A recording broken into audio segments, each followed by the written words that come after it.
Well,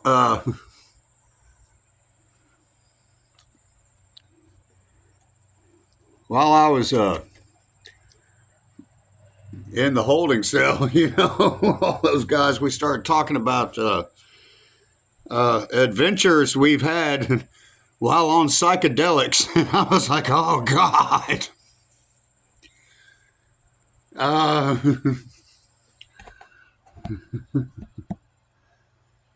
I was like, I'm an expert in this area.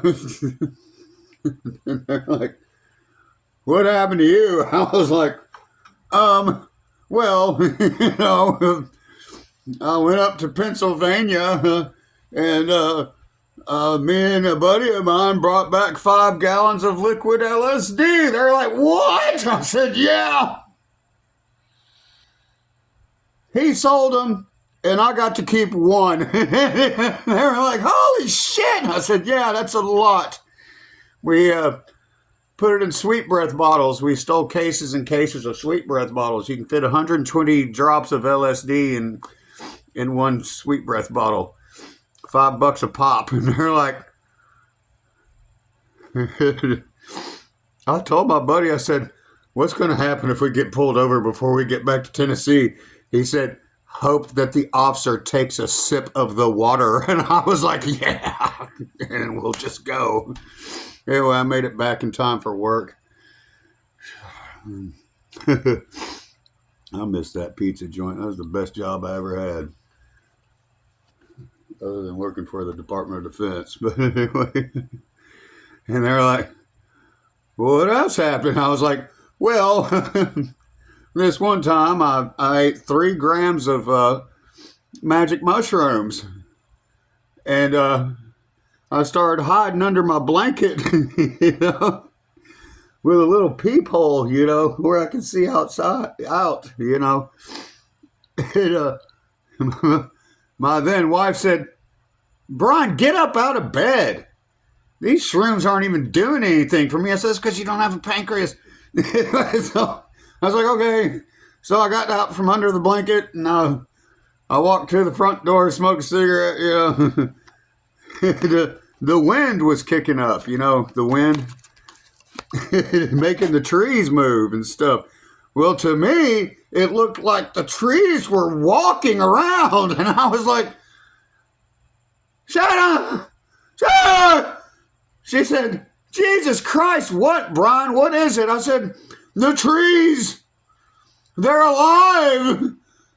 And she said, yes, Brian, the trees are alive. So I went back and hid back underneath my blanket. This one guy was telling me a story. He took some shrooms. It started thinking that there were like darkling aliens walking through his house. So he hid under the bed.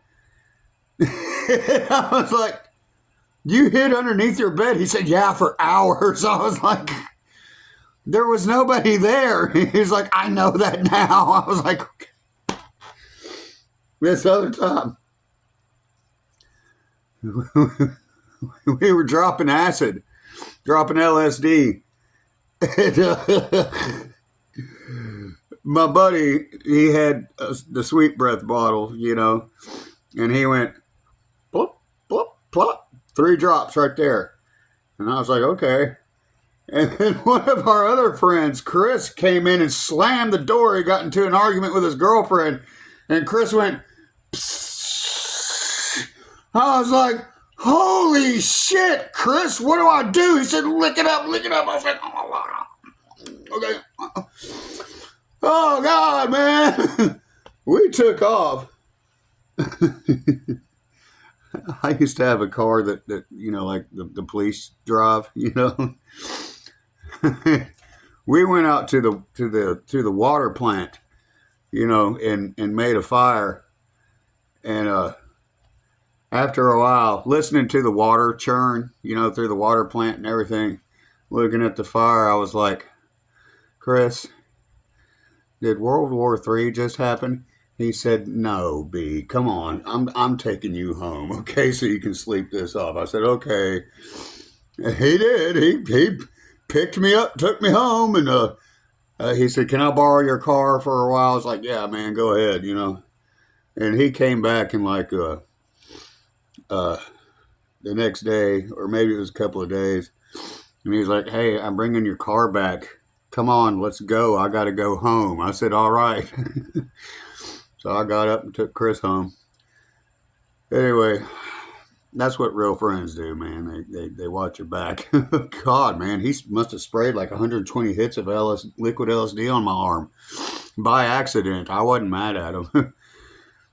He's living in Asheville, North Carolina now, working for I think one of the cannabis industries. You know, that's how he is. Anyway, yeah, man, everyone opened up whenever we started talking about. They're like, "Oh yeah, I've seen some crazy shit, man." On psychedelics. I told him about how this one time I started running around a tree like a crazy person until somebody stopped me and said, "Brian, stop. You're running around in circles around a tree." I was like, "It's beautiful." Like, yeah, it's a beautiful tree.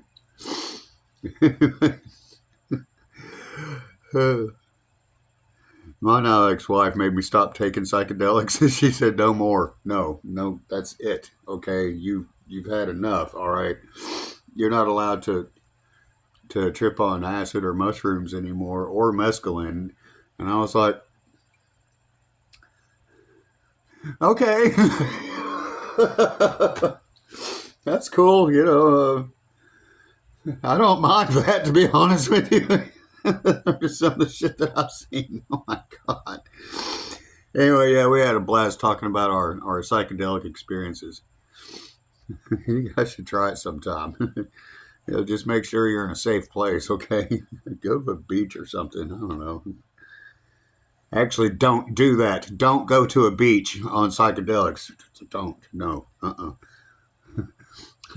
That's for the extremely experienced people, okay? God.